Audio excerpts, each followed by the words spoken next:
Hello and welcome to another episode of YemmyCast, a video game podcast on Spotify, SoundCloud, iTunes, /Apple Podcasts, and, of course, the home base, YouTube. Welcome. If you're here for the premiere of this episode at 4 p.m. Eastern Time on Wednesday, my dudes, thank you so much for being here. I appreciate you all. If you're listening to the podcast on whatever other platform you're listening on, thank you very, very, very, very much. As I've been stating the past few episodes, there will be some changes coming to the audio-only portion of the podcast, which include me changing platforms that host the RSS feed. So if you want to look out for a video that or a title for an episode that will be, changing, moving platforms, here's what you need to know kind of thing. So I'll talk about all that later. I don't know exactly when I'm going to be doing it, but just know that it will be coming. So just a big old lookout because the sky will be falling. Chicken Little quote, Chicken Little reference. Very good. If you haven't heard, Fubar Ferret is the new podcast that I'm doing solo as well. If you want to, you can check that out. It's available on all platforms. If you want to, go over to anchor.fm and all the links will be there. There's also a link in the description as well.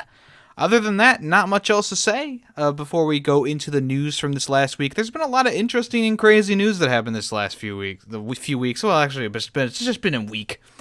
But I think we'll start off with this hashtag fix WWE 2K20, because that is one of the most embarrassing things that I've seen in quite a while. It is at the level of a Madden game at this point. WWE 2K20 is the laughingstock of the Twitter world and the YouTube world now, as Video Game Donkey uploaded a video on 10/29, which is today, Tuesday, but this episode is not coming out until Wednesday, 10/30. Now, the hashtag didn't come around at first, but it has since gained a lot of traction. 2K Sports, which also do the NBA games, they've been doing these wrestling games for a while now, and I've only bought one of them, and that was a few years ago, and it was bad. It was really, really bad. It wasn't like bad as in, graphics stunk, or, the game didn't look good or didn't play well. It just stunk as in it was boring. I don't like WWE, so I didn't know any of the characters, and it was just all around just a dumb experience. But this is really taking the cake. With 2K20, it seems like the company has just given up. There's cutscenes that go completely wrong. There's horrible voice acting. There's horrible modeling. And also, one of the most famous examples of just how far this game has fallen, they compared the entrance cadence for one character. I believe, what's her name? Benika something. She has a really long ponytail. She wears goggles. She does an entrance thing where she's throwing her ponytail in all different directions. If I remember to do it, I'll put it on the screen for the people watching at home. But the hair is very loose in 2K19, and, she's bumbling around, and everything looks pretty good, to be honest with you. And then there's 2K20, where the hair is like a stiff as hell piece of wood with just one bending point in it, and it doesn't even attach to her hand when she's twirling it around. That's just how far this game has gone down. And then there's also the embarrassment that is the characters in the game. They don't look anything like the real life counterparts of these people, and they also all the female ones look about the same, and all the male ones look about the same, except for one or two, and it's really just high levels of embarrassment here. Even the people who were on the cover of this dang game did not get justice served to them. They look completely ridiculously awful. Really just so bad.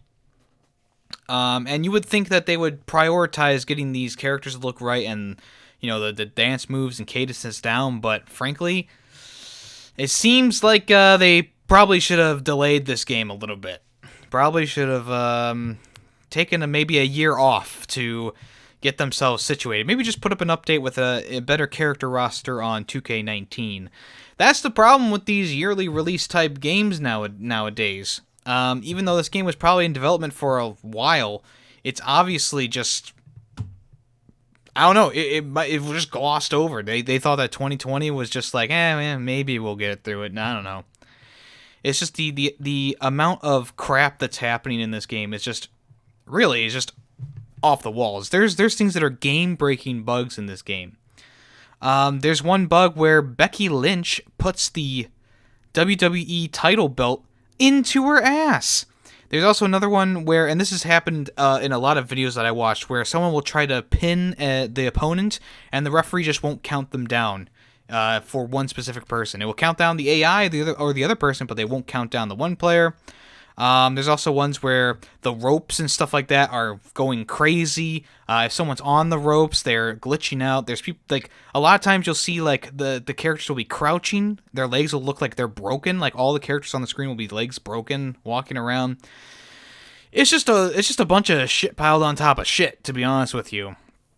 And as we move on, the fans, of course, put together a hashtag just to prove how utterly broken the game is. So if you find glitches in the game, you can do hashtag fix WWE 2K20 and post your video from PlayStation, from Xbox, from PC, from wherever you are at. And the hashtag has gained a ton of traction. If we go to the hashtag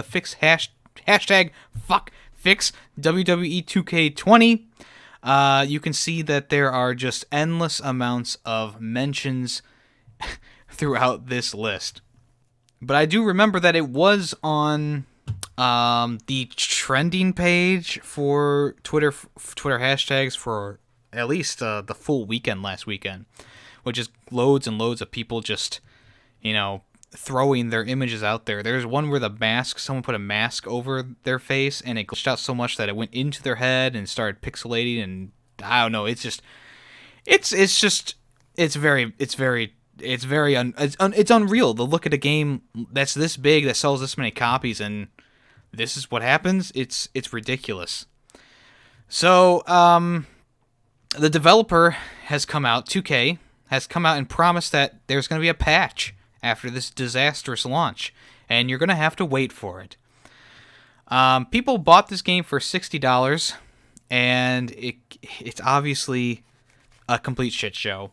And, of course, there's a patch in the works, but it's going to take a couple of weeks to materialize. On Twitter, the publisher said that it's listening closely to the feedback being shared online and is working hard to investigate these concerns and address any of them as necessary. There's not much more the company can say right now, but hopefully a patch will come out within the next few weeks to hopefully fix a lot of the stuff that's happening. If you thought EA was bad, I mean, 2K just dug themselves into the dirt with this game. It's hard to believe that this game was shipped in the state that it is in. I mean, what were the playtesters doing? Were they drunk while playing this game? Did they have any playtesters? That's what I'm asking. So, at the end of this story, Sony has granted refunds to some people who bought WWE 2K20 on the PlayStation 4.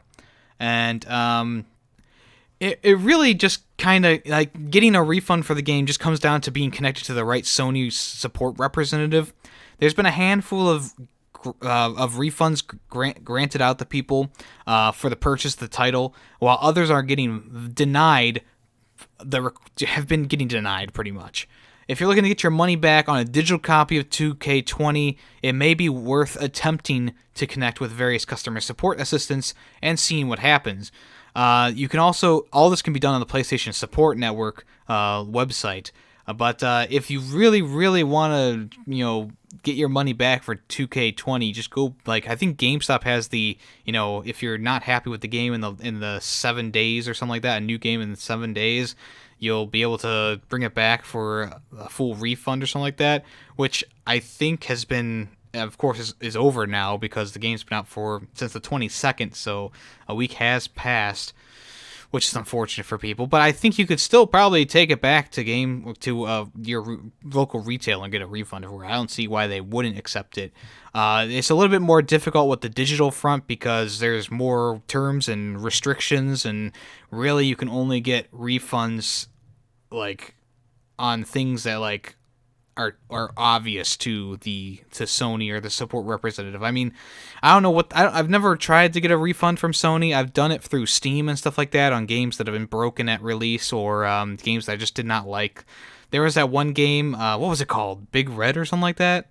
Red Dawn? I forget. It was a really crappy game, and that was the stream that I did a refund on stream. So that's pretty fun. I've only done it through Steam, not Sony, so it must be more difficult to get a refund through Sony, of course.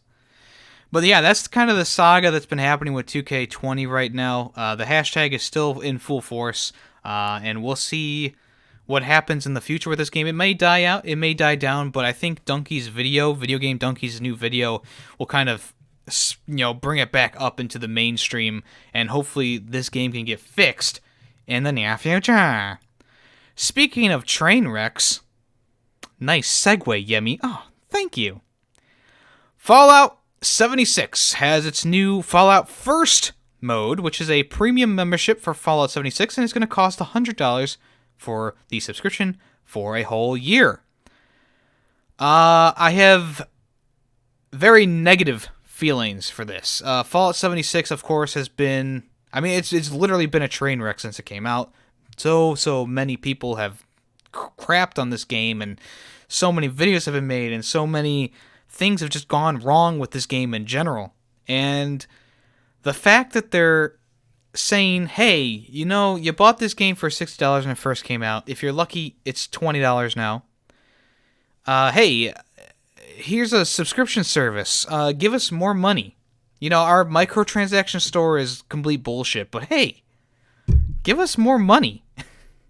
This is a ridiculously bad idea from Fallout 76, from Bethesda. We just saw them at E3 saying that they're going to make the game better. Wastelanders update coming. It's going to add AI. Where's our hype men who we obviously didn't pay in the crowd?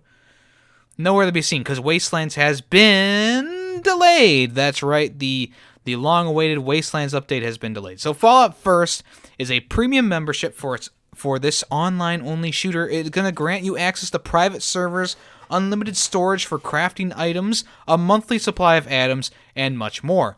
And it's pretty freaking pricey. $100 for a whole year subscription. That's more than PlayStation Plus, isn't it? That's more than PlayStation Now subscription. That's more than Xbox One yearly subscription. That's more than a PS4 controller. That's more than a PS4 regular priced game. That is more than The Outer Worlds. That is more than Untitled Goose Game. That is more than the Nintendo Switch Online service. That is more than buying 100 loot crates from Overwatch. Oh my god. So you get access to private servers, which allow you to create a world populated by you and friends if you have, I believe it's up to 7 people you can invite. They don't have to have Fallout First, which is nice. They can be entered by any player, but the creator of the server must be the member of Fallout First. Next, you have a scrap box, which is an item exclusively only for First members, that it gives you an unlimited storage space for crafting items. It'll help you keep your inventories in order, which is a plus. A survival tent, which is another bonus. It acts as a second base you can place down anywhere, and if you fast travel to it, you can fast travel to it as well. You'll also get 1,650 atoms a month to spend in the Atom Shop, which is roughly about, $12, $15? It's a little bit less than $20, the $20 atoms. Finally, Fallout First members will earn themselves a special outfit and a bunch of icons and emotes, all for free. So there are only two options when you go to pay for Fallout First. You can either purchase 1 month for $12.99, which is a lot, or you can go for the full 12-month edition, which is $100, which saves you a few bucks. You can get Netflix for a monthly fee of $6 or for a yearly fee of about $60. This is the worst thing for them to put out at this point in time. The game has already been scrutinized. The game has already been torn to shreds. The collector's edition in America has been recalled. And yet they still think that it's a good idea to put out a subscription service for Fallout 76. Let me tell you some things that I've heard about the subscription service. One, the private servers aren't actually private. That is what I've been hearing. Some people have had other people join the game who obviously are not Fallout First subscribers or friends list people. People have reported that areas have already been looted.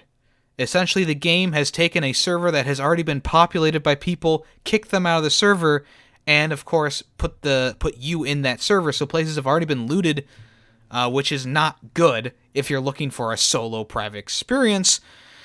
Also, people have been having a lot of connection errors. A lot of connection has been laggy and stuff like that in the private servers, even though there's nothing going on in the server except for you and the other people. It's a little bit of a train wreck. And to top this all off, the scrap box is bugged out. So let's quote Todd Howard real quickly, the head of Bethesda, who has he makes so many funny jokes, guys. He's so lovable. In the E3 press conference, he said that it just works, right? He said that the game just works. It all just, everyone's so friendly to each other. Everyone's so happy to be in this game. Well, since putting out the Fallout First subscription and people actually having icons over their heads, having icons and these exclusive things that people are wearing, people are actually targeting Fallout First subscribers now. People are going out of their way to target these people and kill them because they are giving Bethesda more money. That is one of the main things that you need to know. If you buy a Fallout First subscription, you're going to be targeted by the community members who have signed up for whatever the hashtag is for this one. I don't remember. It's been a while. I saw it and then I forgot about it. I apologize. I should have pinned that freaking website. But that's not the worst part. You can fend off against people. The worst part is there's a person who spent hours collecting scrap and returning it to their scrap box, only to find that the next time they opened their scrap box, it was completely empty. And this is not a solo case. Users across Reddit are reporting that upon returning to their scrap box, all their stuff that they have stored is gone. Hours of scavenging for materials rendered pointless by a feature you have to pay a subscription fee to access. So yeah, your scrap is not safe, guys. The scrap box literally acts as a toilet, a virtual toilet. Ain't that just great? So this is just bad, guys. Come on, don't spend more money. In more news, a Fallout 76 disgruntled fan has made a mockery of the Fallout First by purchasing a web domain. That is right. They've purchased Fallout 76 First and FalloutFirst.com. Going to these sites, you'll see a hilarious, actually not a bad thing. It's actually really funny. They put Fallout fuck you first member fucked. Here's what it reads in the title screen, or on the webpage. Private world, scrap boxes, and more coming, spelled as in the coming, to Fallout 76 with Fallout fuck you first. Ever since Fallout 76 launched, we have consistently done nothing to improve and involve the experience based on your shitty feedback. That's why we're excited to launch Fallout Fuck You First, a premium ass-pounding membership that offers something dumbass players have been asking for since the launch. Private worlds for you to select idiot friends. For your select friends. So we decided to put it behind a paywall. In addition to this huge feature, Fallout Fuck You First also includes a host of pointless items and cult bonuses, all of which you can find on my foreskin. And the best part, Fallout Fuck You First is available to screw you right now. What's included behind the Fallout Fuck You First paywall? Private worlds. Playing a private world exclusively to you and up to 7 friends. Scrap box. Unlimited storage for crafting components and your new scrap container. Survival temp, blah, blah, blah. Okay, they didn't do anything funny with that.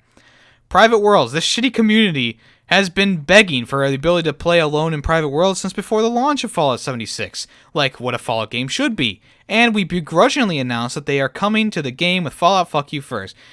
So, I'm not going to...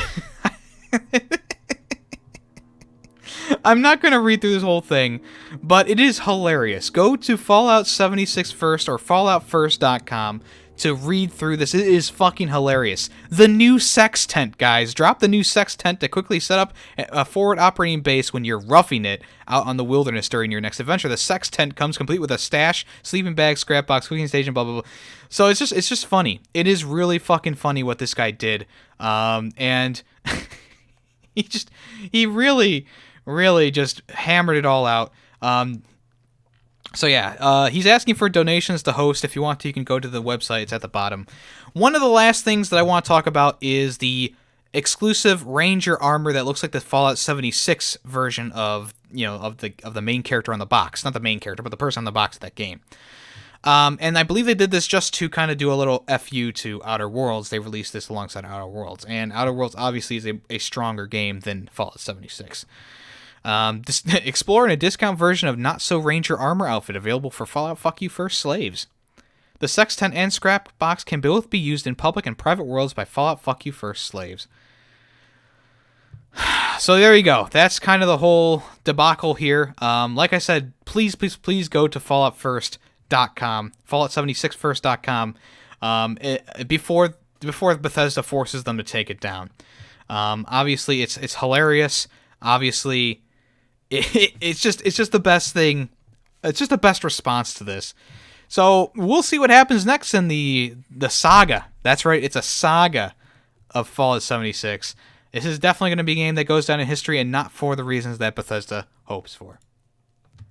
Hey, let's move on to Jumanji. Woo! With The Rock, Dwayne the Sexual Rock Johnson, and Kevin Hart, the short, funny man who throws dollhouses at his son. You can now grab the Jumanji, the video game collector's edition in the US, and that's right, it's exclusive to the US. Pre-orders begin October 29th, 2019. Guys, jump on this right now. It's only $60. So what's included in the limited run games Physical Forever Edition? It's a $60 limited edition collector's edition.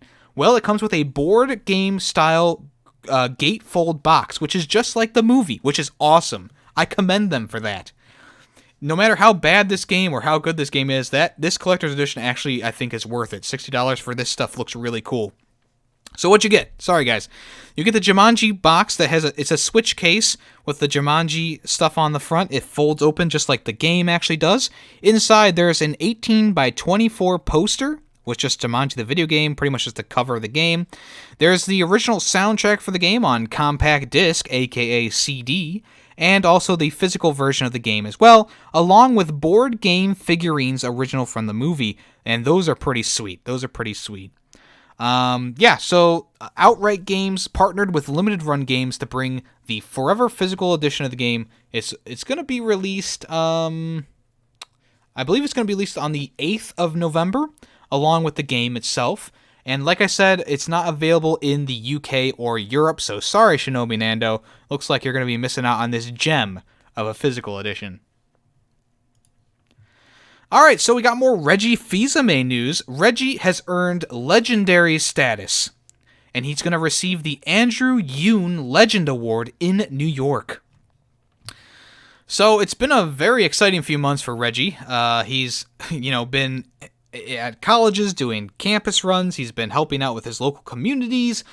And now the New York Video Game Critics Circle is going to honor Reggie Fils-Aimé with the award at the 9th Annual New York Game Awards ceremony on the 21st of January next year. The Legend Award recognizes individuals and organizations that exhibit a significant, sustained body of work that shows exceptional achievement and innovation. The past recipients include the likes of Jade Raymond, Richard Garriotte, Todd Howard, Rockstar Games, and Ralph Baer.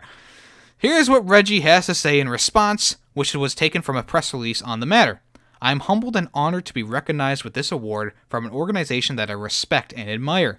My passion for the work being done by the members of the New York Video Game Critics Circle inspires me to also give back to my community by participating in the mentoring and educational pursuits the organization does for students in the New York City area. So yeah, that's pretty cool news for Reggie. And also in tandem with that, Nintendo's Shigeru Miyamoto is going to be recognized as a person of cultural merit in Japan. Oh! Whoops! In Japan! That's what I'm looking for. So obviously, he's been a big name in video games for a long time, but now he is going to be recognized as a person of cultural merit in his home country of Japan. Super Mario and Legend of Zelda are some of the things under his thumb, and of course, he's been with the company since 1977. You'll also know him thanks to his work in the franchises like Star Fox, Donkey Kong, and more, and he's also made a lot of appearances at E3, but currently he's serving as a creative fellow, a retro fellow, at the company, enjoying a role which is a less hands-on and more directional role at Nintendo. He is going to be recognized as a person of cultural merit, which is a substantial award to receive. It's an official Japanese honor which is only awarded once a year. Those who have made outstanding contributions to the country's culture can be selected, with authors, actors, and the like usually taking the title, but Miyamoto has become the first from the video game world to find his name among so many greats. In a translation provided by Cheesemeister, Miyamoto-san has said, I'm thankful that light is being shined upon the genre of games, going on to note that this is a job where you can't do everything by yourself. So congratulations to both Reggie and Shigeru Miyamoto. Alright, so in more good news, Metroid Prime 4's developer Retro Studios has hired Halo character modeler as a new lead artist. Retro Studios, the developer currently working on Metroid Prime 4, Jesus Christ, has bolstered its creative talent by hiring Halo series creator modeler Kyle Heffley. This news is coming from VGC, which reports that Heffley has been snapped up as Retro's new lead character artist. You'll be familiar with his work. He's worked on titles like Black Ops, Sleeping Dogs, Halo 4, and 5, and his portfolio is pretty large. Yeah, I believe Halo 5 was one of the most detailed Halos out there, even though it wasn't very good. So yeah, I think that his character modeling is going to work perfectly with the Metroid series, with lead character Samus and Halo's Master Chief. Jesus, I can't talk. I think his character design ability will be great for Metroid because Halo and Metroid are practically like similar. I mean, they're similar as in like space romps and stuff like that. They share a lot of similar traits.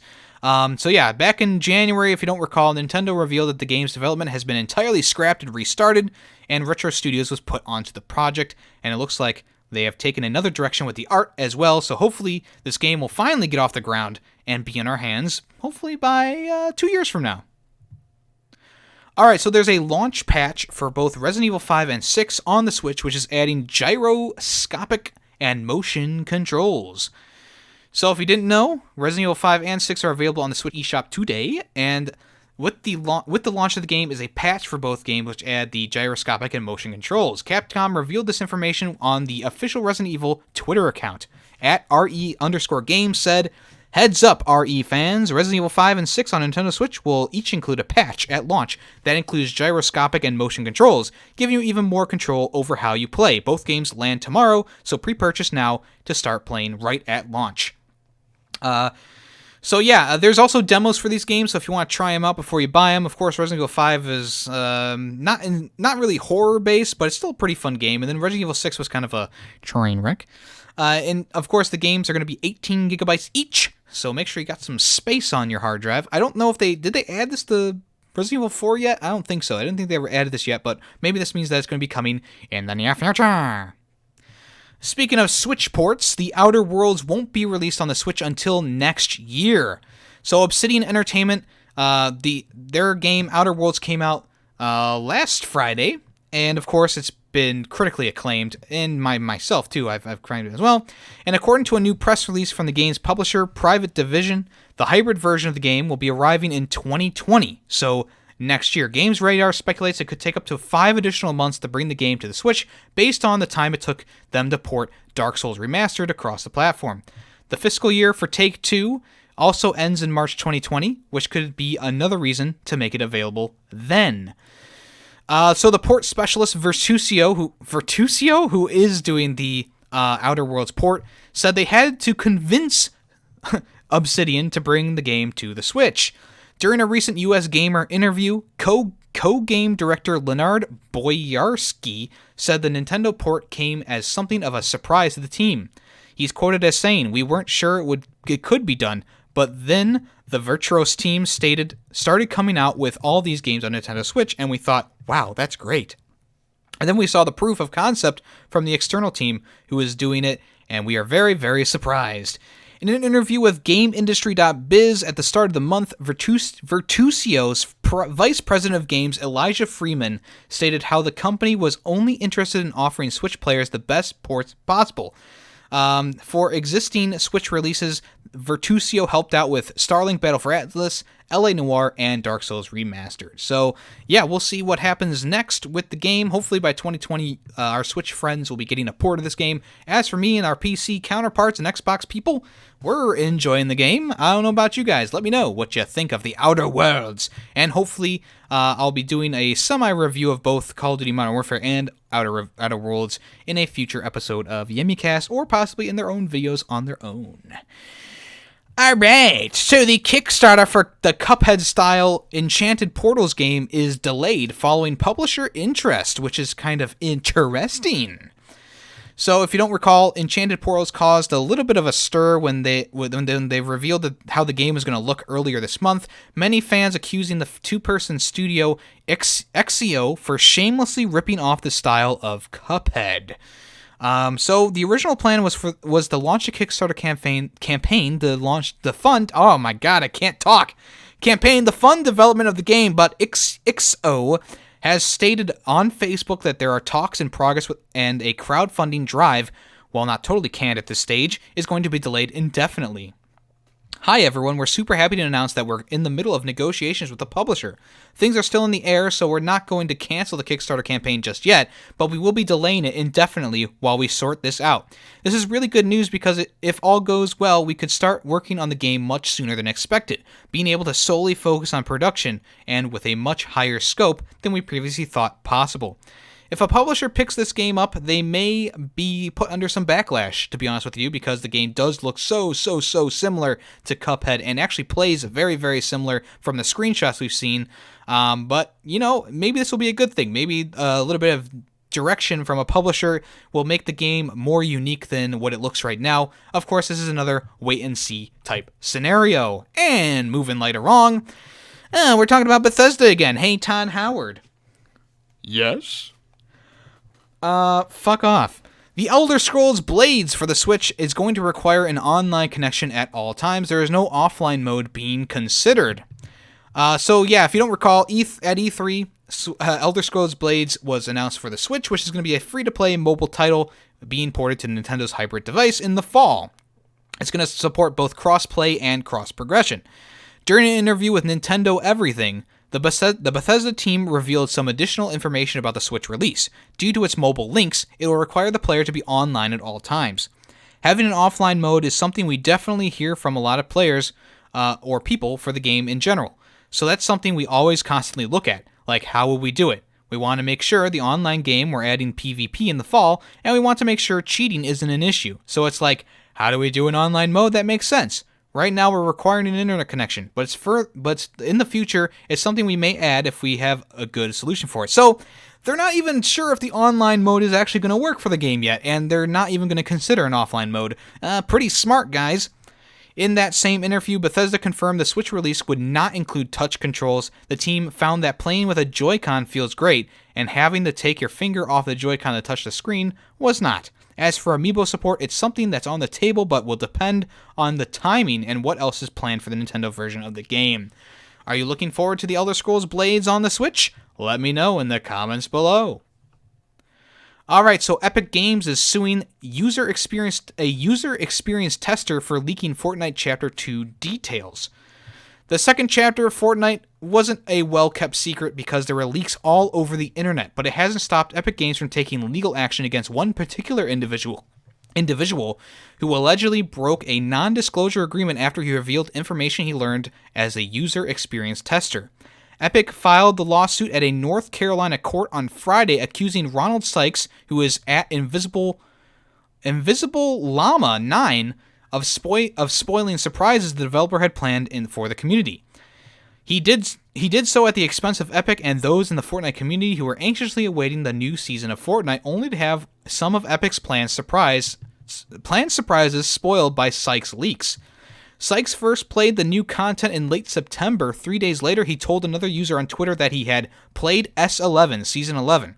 He then tweeted from a separate account revealing players would be able to swim in the second chapter and went as far as sharing an image of the new map. Epic Games is now asking for injunctive relief and maximum damages for Sykes' alleged breach of contract and misappropriation of trade secrets. Sykes cashed in on what he learned as a user experience tester for Epic. You can read the full lawsuit over at scribd.com with no E, courtesy of Polygon. So, yeah, I didn't even know that there were leaks for Fortnite Chapter 2, but obviously they were pretty big. A picture of the map and the ability to swim, those aren't small things for sure. So we'll see what happens with this. They might just be doing this to scare him. Who knows? I'm sure this will be settled either out of court or there will be like a fine or something like that. I don't know. We'll have to wait and see. So the first patch for Link's Awakening is probably not the fix you were hoping for, but it does fix a bug that was happening in the game. Obviously, people are wanting, especially me myself, want the frame rate issues to be resolved, but we'll have to wait for this. So version 1.01, which was released on October 24th, fixed an error where certain conditions would cause Marin to stop moving in Toronbo Shores, and the game would lock up. Downloading this update will also fix saved games where the error is already in effect. And of course, this is not the exact patch that people wanted. It is still a good patch to have for a game like this. And we'll see if frame rate issues are patched in the near future. Okay, so if you didn't know, Call of Juarez Gunslinger is a pretty old game. It was released on Steam, PS3, and Xbox 360 a long time ago. Well, it seems that the game is going to be coming to Switch in the near future. That's right. Following a rating by the ERSB earlier this month, Techland has seemingly started to tease Call of Juarez Gunslinger for the Switch. It sent a postcard to multiple publishers and news organizations showing a picture of the Gunslinger playing what appears to be a Nintendo Switch, and the back of the postcard says more will be revealed on October 24th. And now, Techland has officially confirmed that Call of Juarez Gunslinger for the Nintendo Switch is going to be released on the 10th of December 2019 and is going to have enhanced motion controls and rumble features. So the game is the physical version of the game, which was spotted by a user called Magician on the Nintendo Life forums. The Amazon.com listing appears to show that the game will be digital only, with a physical version being a code in a box, which is going to be $20 either way. I still believe that code in a box should be less money than a physical version, but whatever. You're freaking selling a game box that has nothing inside it except a piece of paper for $20. Come on. Seriously? Don't do that shit, guys. I know you're saving a few pennies by not putting a cartridge out there, but just don't put out a physical edition at all then. Who cares? Who wants a box with nothing in it? Fortnite? Fuck you. You started this trend. You deserve to die with it. Hey, let's move on to something that I'm less angry about. The SpongeBob SquarePants Battle for Bikini Bottom Rehydrated Edition gets 2 new pricey special editions. Mr. Krabs would probably be winking off to this. So, as it was revealed back in June, THQ Nordic and Nickelodeon announced that the rehydrated version of Battle for Bikini Bottom is going to be coming out in 2020. And of course, you might want to know that there are 2 new special editions of the game. One of them is going to be called the FUN edition. So the first of the 2 bundles is the Shiny edition, and you can view the trailer on the THQ Nordic YouTube channel.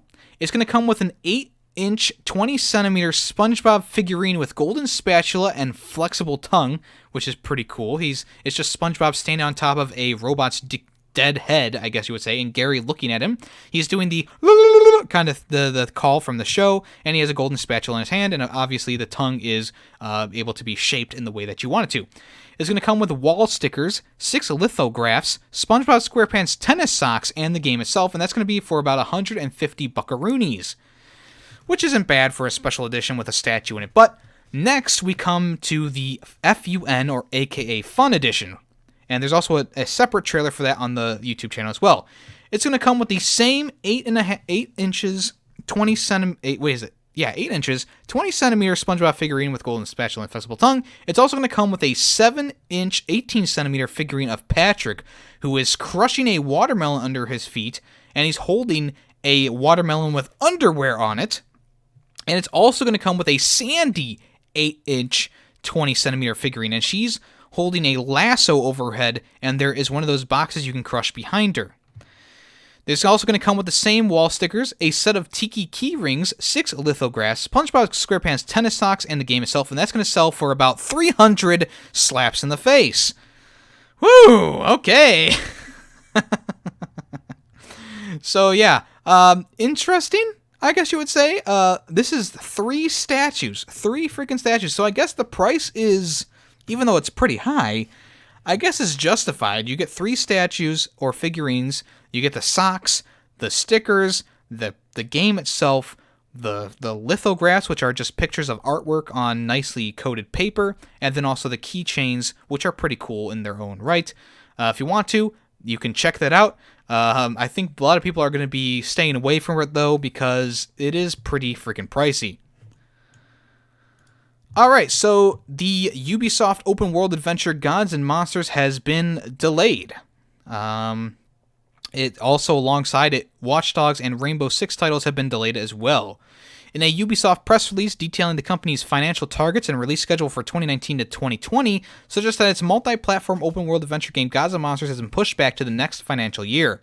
It was originally slated to be released the 25th of February 2020, and the wording of the report describing the initial financial target as fiscal 2020 to 2021. It also states that they have taken increased development time for Gods and Monsters, as well as the non-Switch games called Watch Dogs Legion and Rainbow Six Quarantine. These games will all now be released in fiscal 2020 to 2021, according to the report.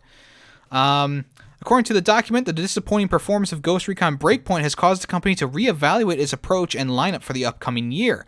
One of the most reasons for the game's underperformance noted by Ubisoft co-founder and CEO Yves Guillemot is that Breakpoint did not come with enough differentiation factors, which prevented the game's intrinsic qualities from standing out. He also continues to say that we are tackling these issues head-on and already are implementing significant changes to our production process. We are confident in our capacity and adapt and evolve, as we have done successfully many times in the past. In this overall context, we have decided to postpone the releases of Gods and Monsters, Rainbow Six Quarantine, and Watch Dogs Legion until 2020 to 2021. While each of these games already has a strong identity and a high potential, we want our teams to have more development time to ensure that their respective innovations are perfectly implemented, so as to deliver optimal experiences for players. So, yeah, we'll see what happens in the future with this. Still no mention of a new Assassin's Creed game, so maybe Gods and Monsters is going to be taking the place of that, but we'll have to wait and see. Alright, so we've been talking about Rocket League a few times these past few weeks, and now the original Rocket League DLC packs are going to be added to the base version of the game for free. The update will be rolling out by the end of the year along with the loot box hanging. In a latest news post, Sonics has revealed it will be adding the original DLC packs to the base version of Rocket League at no additional cost. This includes Supersonic Fury, Revenge of the Battle Cars, and the Chaos Run DLC packs. In the statement they said, following an update before the end of the year, everything included in the Supersonic Fury, Revenge of the Battle Cars, and Chaos Run DLC packs will be automatically available for all Rocket League owners. In other words, all owners of Rocket League will also have access to Dominus, Takumi, Scarab, Zippy, Ripper, and Grog, which are the new carts that come with the DLC packs. As a result of this, the 3 DLCs will no longer be available to purchase, and the Rocket League Game of the Year edition will also no longer be available because it will include all the 3 DLCs in the regular game. If you purchase this content after the 1st of October 2019, you'll be eligible for a refund through your respective platforms, which is PlayStation, computer, Switch, and Xbox. They also confirmed that the next Frosty Fest would take place in December, and it will start in the middle of the month and run through the new year. Good news for Rocket League. Alright, so 2 Point Hospital has been delayed on Xbox, Switch, and PlayStation, among the platforms. So Sega and 2 Point Studios' critically acclaimed hospital management simulator 2 Point Hospital has been delayed on all platforms, including the Nintendo Switch. The original 2019 release date is no more, and the new scheduled launch is going to be the first half of 2020. The 2 Point Studios has shared more about the delay in a blog post, saying that the team is dedicated to making the game be the best it can possibly be, and here's a snippet of them explaining the decision. Put simply, making a management simulation game on 3 consoles and making it the best it possibly can be on all 3 is a tricky programming puzzle. We have to take the game apart and figure out how to fit it into what is essentially a smaller box. That takes a bit more time and engineering work, so we're going to take a bit longer. We expect a new release date for 2 Point Hospital console to be the first half of 2020, and we'll be sure to keep you right up to date with our progress. We know you'll be a bit disappointed by this news, but hopefully you'll understand why we're doing it. Quality is a more important thing, and we want you to have the very best experience. Mark Webley, the game director at 2 Point Studios, also said in the following statement, "Our community have asked for 2 Point Hospital on consoles for a while now, and we want to make sure that we deliver a game that can be enjoyed to the fullest on all platforms. This means we will need a little bit more time to optimize the game and ensure that the best possible experience across all platforms can be obtained." This is actually not bad news, but it's also not good news. I mean, it's okay that they're going to take more time with the game and sort everything out. Of course, people are going to be disappointed by that, but you know what? You'll just have to live in it. This is the world we live in. This is not the Matrix. Move on.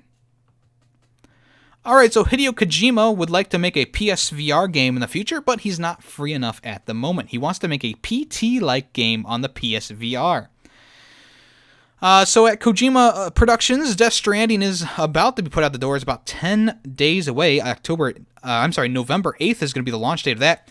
And the head of the studio, Hideo Kojima, is already looking to the future. The Metal Gear Solid creator seems to be very interested in developing for virtual reality, PSVR in particular. In an interview with Rocket Beans Gaming, Kojima is asked about his experience with PSVR and if he has any ideas of his own for the platform. He responded by saying, "I want to create something that you don't get 3D motion sickness with, but for VR. Hold on. He responded by saying, "I want to create something that you don't get 3D motion sickness with, but for VR. I'm really interested in it. I think I'm not free enough, though." He then goes on to state that while he doesn't have enough time to concentrate on VR, it is something that he wants to do in the future. "I want to do it definitely," he says. So yeah, we'll see if we see something close to looking like PT or something like that in the future on PSVR, but for right now, he's focused on Death Stranding. Okay, so World War Z is getting another update, which is going to add 2 more free missions and a Halloween surprise, which is a flamethrower. Ooh. So World War Z has been really well supported on all platforms ever since the game came out earlier this year, and Saber Interactive is now doing another update for the game. Tilted Kill is with Fire. Wow, that's a weird name. Tilted Kill It with Fire. The second season of content starts today by adding 2 new missions to the Moscow and New York campaigns. Elsewhere, players can now get their hands on a flamethrower in-game and prestige their class once they reach level 30, which is pretty much like you do in Call of Duty. This is said to unlock new bonuses that affect both gameplay and cosmetic skins. The game's creative director then wraps up by teasing a small Halloween surprise, which has been added to the part of today's PS4 update. You'll have to play the game itself to find out what it is. So are you still playing World War Z? I haven't gotten back to it. I don't know why. I don't know. Every time I think of playing it, something else comes up, and there's always an update when me and my friend want to play it. And we have to wait for that to download, and by the time it's done downloading, we've moved on to something else. So hopefully I'll get back to World War Z, because I really did enjoy my experience with it, and hopefully I will play it before the year is up. All right, so Uncharted 5 could be in development, and the Nathan Drake voice actor wants in. If you don't recall, Uncharted 4 Thief's End was supposed to be the end of Nathan Drake's journey, and at the end of the game, it shows off that he has a daughter with the titular female lead character. So there is a secret in San Diego studios that could be conjuring up a series with a fifth entry, or continuing the series with a fifth entry. And in this case, Nathan Drake's voice actor, Nolan North, appears to be up for joining the team in its efforts. In a tweet responding to his thoughts on former director Bruce Starley heading up the Uncharted 5 along with the return of Nathan Drake, Nolan North said, "Ready to break out the climbing gear. We reckon that the San Diego developer has been put together to continue Uncharted specifically, so if the famed voice actor were to join the project, it would probably already be a partway through development. The team has made enough impressive hirings over the past years at least." So we'll see. I don't think, like I said back when I did a review of A Thief's End on my old channel, I think they're going to continue the game and you'll be playing as his daughter and he'll be kind of the supporting character to that, kind of like Joel and Ellie from The Last of Us. And I don't think that he's going to continue on in the series as a main character. It's already been stated that he won't be a main character, but they never said the series was over. So we'll see if they do a reboot with just calling it Uncharted or if they'll continue it with Uncharted 5. We will see in the future.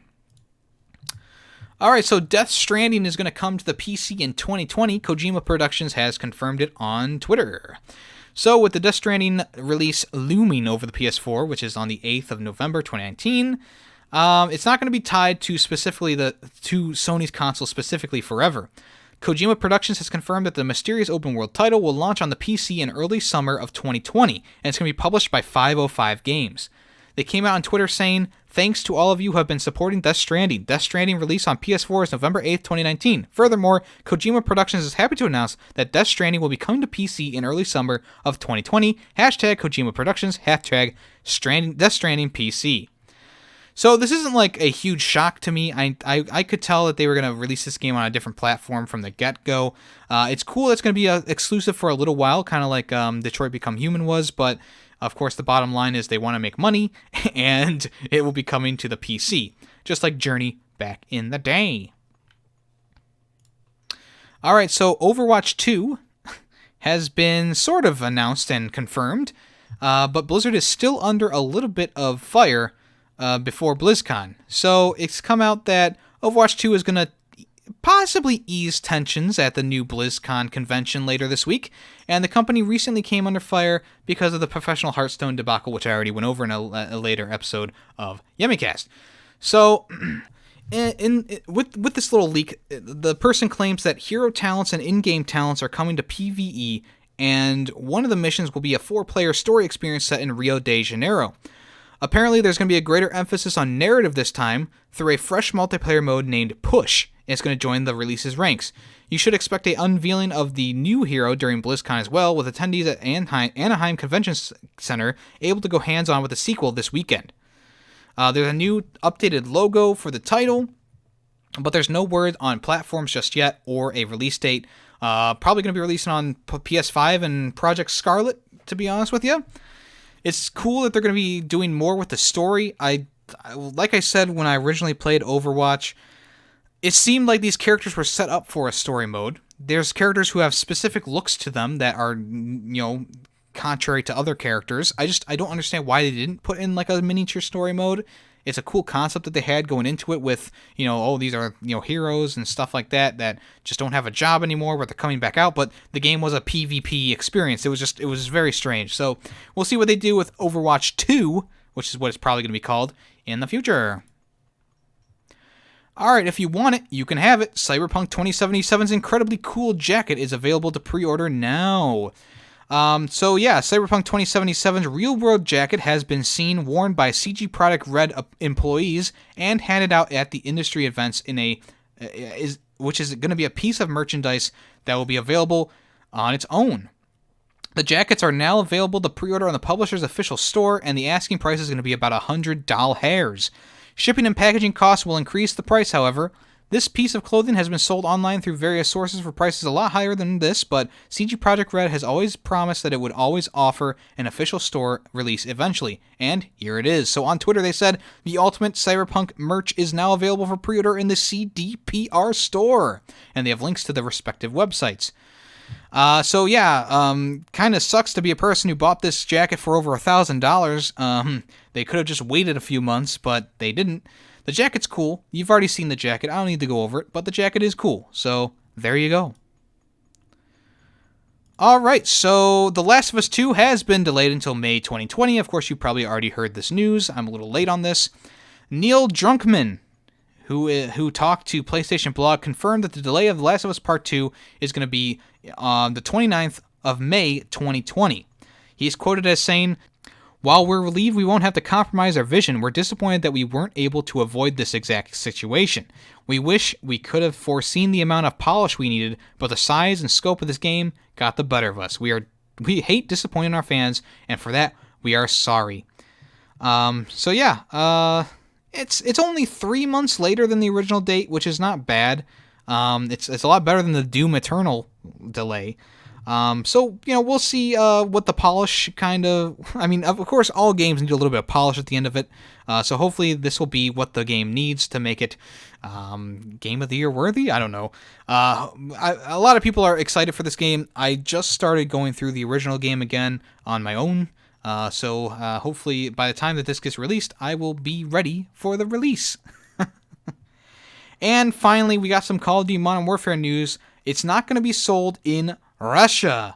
That's right, Sony has taken the decision to withhold the sale of Call of Duty Modern Warfare via the PlayStation Store in Russia. A statement from Activision issued to Eurogamer reads as follows. Call of Duty Modern Warfare is a fictional game that has been thoughtfully created to entertain fans and tell a compelling narrative. Sony Interactive Entertainment has decided to not sell Modern Warfare on a PlayStation Store in Russia at this time. We look forward to launching Modern Warfare digitally in Russia on October 25th on PC via Battle.net and on console via Xbox. Meanwhile, Game Industry has secured a statement from Sony itself on the matter, though it does not tell us much. Sony Interactive Entertainment has decided not to sell Modern Warfare on PlayStation Store in Russia at this time. We apologize for the inconvenience. So this is probably happening because of all the bad guys that are Russian in this game. Modern Warfare, I finished the campaign. Everyone applause, please. I finished the campaign, and it's a really, really good campaign, and it follows the same stigma of Russia's the big bad guy, and they're killing everyone with gas. It's definitely a Modern Warfare story. Russia has been the main protagonist, in these games on all three of the other releases, so I don't know why this one's getting so much more, controversy? I wouldn't say controversy, but it is a little bit odd to not release the game in Russia, but maybe it's just Sony's concerned that it'll cause an uproar. Maybe Vladimir Putin will put his foot up their ass. I don't know. If you're living in Russia and you haven't gotten Modern Warfare yet, sorry guys. Looks like it's gonna be a little while before you get that sweet Call of Duty action. Alright, so as I said last week, I'm hoping this week we're going to get a tier list for Call of Duty games from me and my friend Greedy Waffle. We didn't do it last week because the game was too fresh and we wanted to get a full experience with it before rating it on a tier list, so hopefully that will be coming out this weekend. And then I'm planning on doing a full kind of review for both Outer Worlds and Modern Warfare in the near future, so keep your eyes open for that. Anything else we need to add to this? No, I don't think so. Thank you once again for listening on whatever platform you are listening on. I appreciate you nonetheless. If you want to, you can check out the weekend episode, which should be coming out Sunday at 9:30 a.m. Eastern Time. Like I said, it's going to be featuring Greedy Waffle and myself talking about Call of Duty. We are longtime Call of Duty fans since the OG, so make sure you check that out. Also, there's a new video on the channel for the Modern Warfare clips that I've acquired since the release of the game, featuring Coco Gamer, so if you want to, you can check that out. It's on the channel, meow. And, of course, we're going to be finishing the Walking Dead Episode 4, the final season, and it's going to be at a different time than normal. I will tweet out when I will be going live, when I know when I will be going live. It's going to be a little bit later in the day because I am getting new tires on my vehicle, and they scheduled me for 8 in the morning, so woohoo! Alright guys, thank you for coming to this episode of YemmyCast, the video game podcast. I appreciate you so much. Thank you so much. I am your host, Yemmy the Ferret, and this is YemmyCast, a video game podcast.